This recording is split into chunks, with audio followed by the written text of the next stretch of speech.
Thank you very much indeed. Akwaba.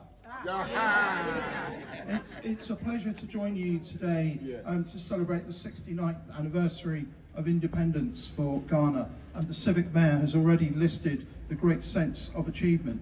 I think for me, as the elected Mayor of Croydon, it's wonderful to see everything that's before us here today, the colour, the community, the vibrancy, the noise, and that is the Ghanaian community and what you bring to our borough. You bring vibrancy to our borough and you bring so much more. You are a part of our local society, you form part of our education, our healthcare, our faith groups, our community life, and bring so much more to Croydon.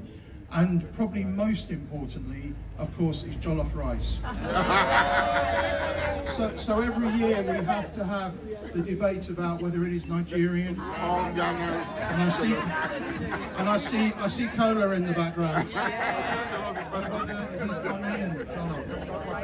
And of course today it's Ghanaian jollof. It's the best jollof. It's wonderful to see so many of you here today. Medaze. Thank you very much. Thank you. Thank you very much.